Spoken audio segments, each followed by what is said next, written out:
네, 시청자 여러분 안녕하십니까. 골든마이크 이창원 기자입니다. 20대 국회가 지난 1일 시작됐는데요. 많은 분들의 기대와 달리 정세균 국회의장의 개회사 그리고 청문회 등 여러 문제에 대해서 여야가 갈등을 일으키고 있어서 많은 국민들이 실망을 하고 있는 현실입니다. 20대 총선이 어느 때보다 협치를 강조했던 정치권이었기에 그만큼 국민들의 실망과 비판의 목소리가 많이 나오고 있는데요. 이런 경우에 직접적으로 기자들과 마주치는 그리고 국민들과 직접 대면해야 되는 대변인들이 이제 가장 스트레스가 많다고 합니다. 그래서 오늘 골든 인터뷰에서는 언론인 출신이면서 지금 새누리당 대변인을 맡고 계시는 민경훈 의원과 만나 얘기를 나눠보려고 합니다. 네, 안녕하십니까. 연수구을 출신 민경훈 의원입니다. 이렇게 골든마이크 프로그램 저를 초청해 주셔서 감사하고요. 이렇게 멋진 장비들 앞에서 인터뷰를 할 수 있게 되어 영광입니다. 저희야말로 이제 바쁘신 걸로 알고 있는데 예. 시간 내주셔서 감사합니다. 예. 일단 인터뷰는 저희가 준비한 질문하고 제가 방송 예고를 했거든요. 예. 그래서 이제 시청자분들께서 댓글이나 이제 메시지로 보내주신 질문들 혼합해서 질문을 드리도록 하겠습니다. 열심히 대답하겠습니다. 네, 그러면은 본격적인 인터뷰를 좀 시작해 보겠습니다. 앞서 말씀드렸자면 민 의원께서는 이제 오랜 기간 언론인 활동하시다가 이제 2014년이죠. 그때 청와대 그 대변인으로 깜짝 등장을 하셨습니다. 그 과정에 대해서 많은 분들이 알고 계시지만 그에 대해서 좀 모르시는 분들도 계시니까 간단하게 그 과정에 대해서 좀 설명 좀 부탁드리겠습니다. 네, 어느 날 운명처럼 이제 다가온 겁니다. 운명이 뭐 좋다는 얘기, 나쁘다는 얘기 가치가 들어가 있는 건 아니고요. 김기춘 당시 비서실장께서 전화를 갑자기 걸어오셨어요. 그래서 만나자고 말씀을 하셨는데 뭐 정부의 고위직에 계신 분이 만나자고 하니까 기자로서 이제 만나야죠. 그런데 그 이유를 잘 몰랐었습니다. 그때는 말씀도 안 해주시고. 그래서 이제 약속을 하고 여기저기를 뒤져보니까 그때까지 청와대 대변인이 한 달 반 동안 공석이었습니다. 그래서 아마 청와대 대변인을 오라고 그러시는 모양이다 이렇게 생각을 하고 가기 전에 이런 사정을 잘 아실 만한 전직 고위 공무원에게 이럴 때 어떻게 하면 내가 이걸 사양을 할 수 있겠느냐라고 이제 말씀을 듣고 나름대로 작전을 짜고 갔었는데 만나 뵌 다음에 이제 설득을 당한 거죠. 예. 제 안에 있던 공직에 대한 선망과 또 그 애국심 뭐 이런 숨겨져 있던 그런 코드를 건드리신 거예요. 아주 효과적으로 건드리신 것 같습니다. 45분이라는 긴 시간 동안. 그래서 저는 이거 안 되겠다, 설득을 당할 것 같아서 이제 나온다고 그랬는데 그때가 연휴 기간이었습니다. 연휴 한 나흘 동안 그 연휴가 끝나기 전에 전화 통화를 좀 해보자. 그래서 나흘 동안에 끝모를 그 고민과 고뇌가 있었죠. 집사람과 아내와의 그 상의도 있었고 그런 이후에 결정을 하고 전화를 드렸고요. 그렇게 해서 전체로 보면 한 6일 안에 갑자기 결정이 된 것 같습니다. 당시 어떤 선택을 하더라도 난 그 선택을 존중하겠다 이런 아주 응원이 되는 말을 했습니다. 그래서 고민 끝에 대변인을 하기로 결정을 한 건데 대변인은 여러분들은 어떻게 생각하실지 모르겠습니다만 각 부처에 대변인이 있지 않습니까? 그런데 이제 청와대라는 곳에서 대변인 역할을 하게 되는 거죠. 그래서 공직에 들어간다 그런 생각을 했지 제가 이렇게 정치인으로 총선에도 출마해서 나올 줄은 그때는 생각하지 못했습니다. 시청자분 중에서 변영덕님이신데 계속 언론에 계셨다면 존경받는 언론인으로 남을 수 있었을 텐데 사실 이제 정체 발효드리면 적이 많이 생기지 않습니까? 그거에 대해서 이제 이유가 좀 궁금하다. 이제 뭐 설득 과정 아까 말씀하셨지만 6일간의 그 고민에 가장 크게 왔던 어떤 계기가 있었는지. 제가 지지하는 이 보수에 대한 저의 꿈을 펼치고 저의 믿음을 이야기하고 또 보수를 지향하는 많은 지지자들을 위해서 일을 해야 되는 게 제가 여기 선 이유거든요. 제가 그런 걸 알고 너의 의지로 선택을 한 거냐. 참 그런 모든 걸 알고 고르라고 하면은 참 시간이 오래 걸리고 그랬겠습니다만은 아까 말씀드린 것처럼 그런 결정은 운명처럼 갑자기 다가옵니다. 그래서 뒤돌아볼 새 없이 나가야 되는 거고 뭐 반의 사랑을 잃는다고 하지만 그것이 운명이라도 받아들여야죠. 좀 다음 질문으로 넘어가서요. 네. 그 청와대 대변인과 당 대변인 두 개 다 이제 대변인이란 직무이지만 비슷하면서도 좀 차이가 있을 것 같습니다. 이거에 대해서 어떻게 차이를 느끼셨는지. 스트레스의 양으로 하면 청와대 대변인 앞에서 컸습니다. 일단 거기는 혼자였고 저의 한마디 한마디가 그냥 지상으로 중계가 되는 상황이고요. 그래서 말을 굉장히 조심을 해야 되고 또 대통령을 모시는 곳이니까 참 조심스럽고 그랬거든요. 이쪽도 마찬가지입니다. 그런데 이쪽에는 같이 할 수 있는 대변인들이 많이 계세요. 지금 당 대변인이 3분이 계시고 원내 대변인이 또 저 포함해서 3명이 있습니다. 그래서 6명이 이렇게 돌아가면서 이야기를 할 수 있고, 그다음에 제가 이야기하는 게 청와대에서 다루는 사안만큼 다들 중요한 이야기지만 그렇게 아주 민감한 것만 있는 건 아닙니다. 민감하지만 그 민감도로 따지면 청와대가 더합니다. 그런 면에서 스트레스는 좀 덜 받긴 하지만 청와대는 제가 있을 때 298명의 등록된 기자분들이 계셨거든요. 여기 지금 1,400명이 계시다고 해요. 그러니까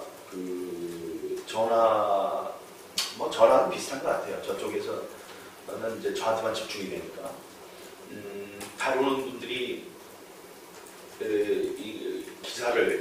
이곳 기사를 다루는 기자분들이 많으시니까 이제 좀 바쁘죠. 그럼에도 불구하고 이쪽은 좀 스트레스는 좀 더 적은 것 같고 그렇다는 생각입니다. 부담감이 좀 덜하고. 그리고 청와대 대변인들의 이력이 이제 현재 당 대변인 활동하는 데 있어서 유리하게 작용하시는지 불리하게 작용하시는지 좀 간단하게 소개해 주고 싶거든요. 전체적으로 보면 유리하다고 보면 됩니다. 일단 다른 분들이 제가 누군지를 안다는 그거는 장점입니다. 기자분들도 마찬가지고요. 그러니까 눈에 익으니까 이름도 아시고 전화해서 반갑게 이제 물어보시고 다른 동료 정치인 분들도 마찬가지시고요. 또 공무원들 우리들이 의정생활을 하면서 파트너가 되는 공무원 여러분들도 저를 금방 알아보시니까 친근감 있게 이제 이야기를 해주시는 거죠. 그런 면에 있어서 장점인데 대변인 하시는 데 있어서 좀 표면적이거나 형식적인 얘기들이었다면 지금은 이제 좀 내용적인 측면에서 현실 정치에서 사실 당론과 또 민심과 또 자신의 소신과 좀 이렇게 작게 또는 크게 차이가 생길 수가 있잖아요.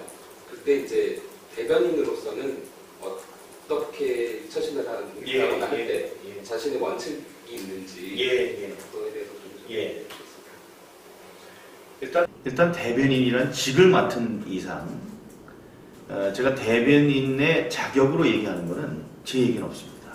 남의 이야기를 하는 숙명이니까요. 청와대 대변인은 대통령을 대신하는 사람이고요. 이쪽도 원내 대변인이면 원내 상황에 대한 당의 목소리를 이야기해야 됩니다.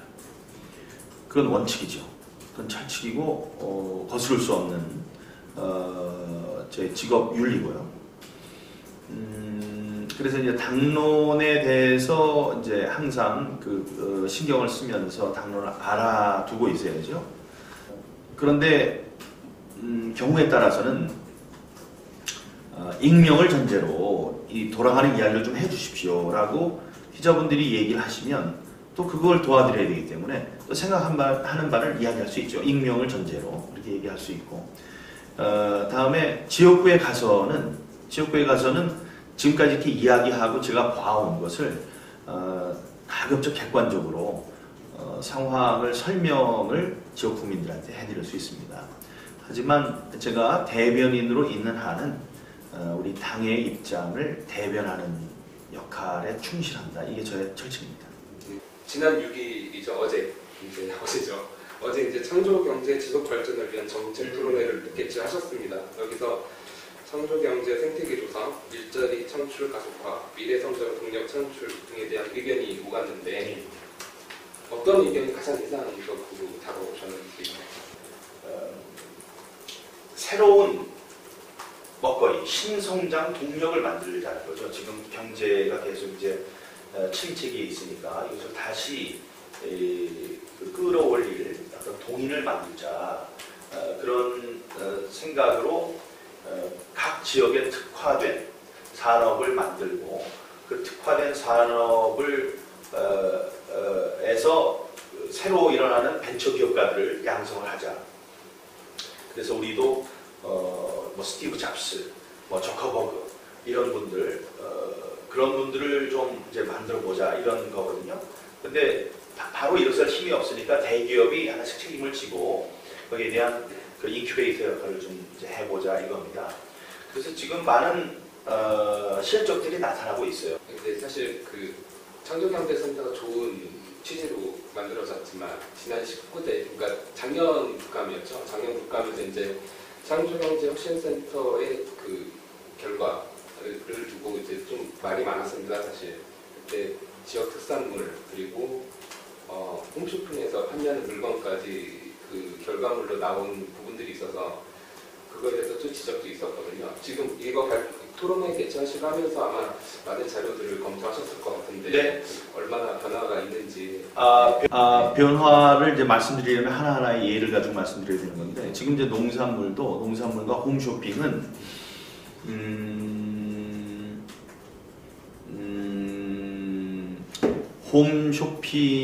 홈쇼핑은 이제 운영하는 주체들이 이제 대기업들이 되고요. 대기업들이 되는데 대기업들은 잘 팔리는 물건 중심으로 할 것 아닙니까? 그러다 보면 중소기업이라든가 농수산물 제품은 좀 찬밥 신세입니다. 덜 주목을 받게 되거든요. 그래서 그분들은 사실 홈쇼핑 TV에 나가면은 많은 매출을 기록할 수 있어요. 그런데 중소기업과 농산물들을 위주로 하는 홈쇼핑 채널을 만들어서 그런 어떤 활력을 끄집어내고자 하는 하나의 예일 뿐이죠.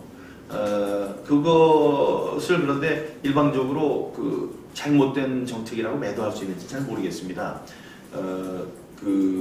그렇게 함으로 해서 중소기업, 그러니까 예를 들어서 창조경제혁신센터에서 나오게 된 제품화된 그 상품들이 일반 홈쇼핑 채널에 올라갈 가능성이 별로 없는데 그런 판로가 됐다면 그것도 또 기여를 하는 거거든요. 그러니까 그것 하나로 완성된 뭐 창조경제혁신센터의 산물이라고 얘기하는 것보다는 그런 유기적으로 창조경제혁신센터 혹은 또 미래 먹거리 산업을 만들어내는 전략 속에 하나의 유기적인 부분으로 들어간다고 저는 이렇게 어떤 생각합니다. 프로세스 자체도 이제 창조경제 그렇죠. 익명을 요구하시는 시청자인데요. 네. 메시지로 주셨는데 사실 창조경제에 대한 정의가 아직도 명확하지 않은 것 같다. 의원께서 생각하시는 정의가 있으시냐라는 거거든요. 사실 이게 어떻게 보면 그런 비판이나 지적의 근원적인 물음이 아닐까라는 생각도 들거든요. 어떻게 보십니까? 창조 경제라는 것에 대한 정의는 처음 미래 창조부가 생길 때부터 그렇게 있었어요. 그러니까 미래의 먹거리를, 그러니까 미래의 성장 동력을 만들기 위한 모든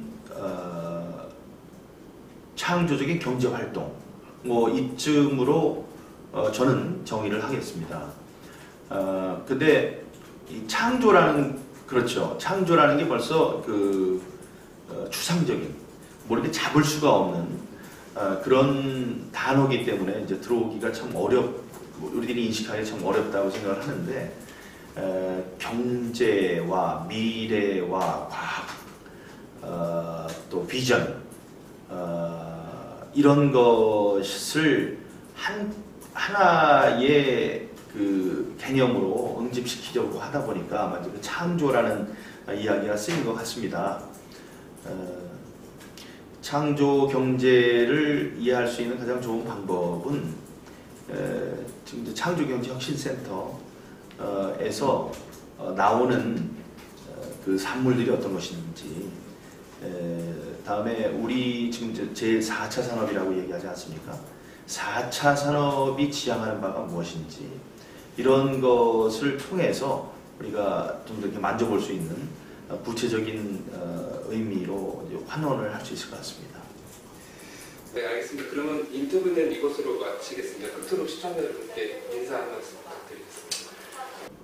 여러분 독자이시며 또 시청자 여러분을 이렇게 만나 뵙고 오랫동안 말씀을 드릴 수 있게 된 기회를 갖게 돼서 정말 감사합니다. 소통이 모든 오해를 불식시킬 수 있는 정답이 아닐까 생각합니다.